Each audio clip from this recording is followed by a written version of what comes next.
আমি সুকান্ত। আজ আমি তোমাদের রায়মার্টিন প্রশ্নবিচিত্রা থেকে সপ্তম শ্রেণীর ইতিহাসের 4 নম্বর মডেল সেটটি সলভ করে দেখাবো।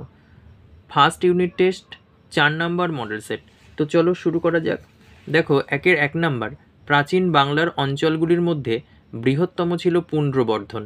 2 নম্বর, বখতিয়ার খলজি মারা যান 1206 সালে। 3 নম্বর, রামচরিত কাব্যের রচয়িতা হলেন সন্ধ্যাকর নন্দী। আচ্ছা, তারপরে দেখো 2-1 নম্বর, সকলোত্তর পথনাথ কার উপাধি ছিল? হর্ষবর্ধন। 2 নম্বর, পাল রাজাদের আদি বাসস্থান কোথায় ছিল? বরেন্দ্র অঞ্চলে। 3 নম্বর, লক্ষণ সেনের রাজধানীর নাম কি ছিল? বিক্রমপুর। 4 নম্বর, সুলতান মাহমুদের পিতার নাম কি? সবুক্তগিন, দন্ত স বয়হস্যু কয়তয় গয়হস্যি দন্ত না। 5 নম্বর, রামচরিত কাব্যগ্রন্থটি থেকে আমরা কি বিষয়ে জানতে পারি? রামচরিত কাব্যগ্রন্থটি থেকে আমরা কৈবর্ত বিদ্রোহের সম্পর্কে জানতে পারি। আচ্ছা, তারপরে 6 নম্বর দেখো, শ্রীধর দাসের লেখা একটি গ্রন্থের নাম লেখো। সদুক্তি কর্ণামৃত। সদুক্তি দন্ত স দয়হস্যু কয়তয়হস্যি ক মূর্ধান নয় রে পাকার ময়রি ত।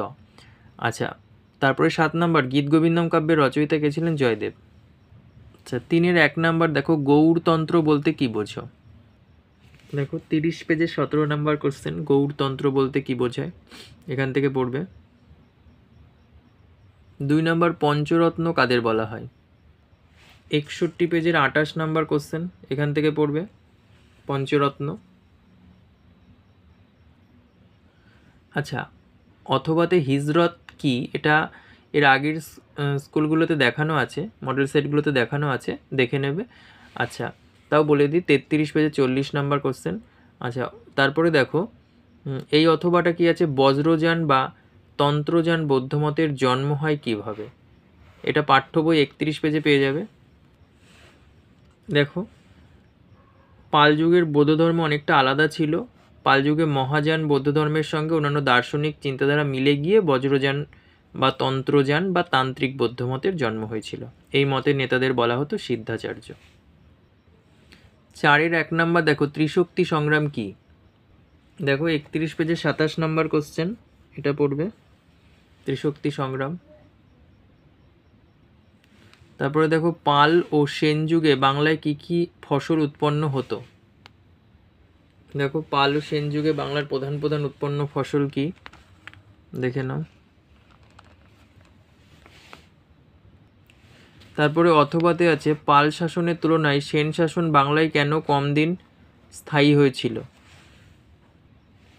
দেখো, এটা পড়বে 61 পেজের 29 নাম্বার কোশ্চেন, দেখে নাও। তারপরে 3 নম্বর, দক্ষিণ ভারতে খ্রিস্টীয় 9ম থেকে 11 শতকের মধ্যে বাণিজ্যের উন্নতির কারণগুলি লেখো। 58 পেজের 6 নম্বর কোশ্চেন, দেখো। তারপরে 5-1, ইসলাম ধর্মের প্রচারের আগে আরব দেশের সংক্ষিপ্ত পরিচয় দাও। এই যে দেখো 24 পেজের 22 নম্বর কোশ্চেন। আচ্ছা, 22 নম্বর নয়, 23 নম্বর কোশ্চেন। দেখো, ইসলাম ধর্মের প্রচারের আগে আরব দেশের সংক্ষিপ্ত পরিচয়, এখান থেকে পড়বে।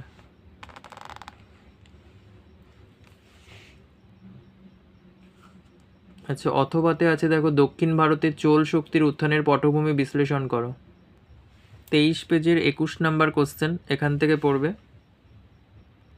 এপাশে চোল রাজ্যের অন্তর্ভুক্ত অঞ্চল, এই পর্যন্ত পড়বে। তারপরে দেখো 2 নম্বর, পাল ও সেন যুগের বাংলার শিল্প স্থাপত্য ভাস্কর্যের সংক্ষিপ্ত পরিচয় দাও। দেখে নাও, পাল যুগের ভাস্কর্য শিল্পের পরিচয়, এই পর্যন্ত ভাস্কর্য শিল্প। তারপরে দেখো, এখানে তোমার হচ্ছে স্থাপত্য শিল্পটাও পেয়ে যাবে 15 নম্বর কোশ্চেনে, স্থাপত্য পাল আমলের, এটা দেখবে, এখান থেকে কিছুটা পেয়ে যাবে।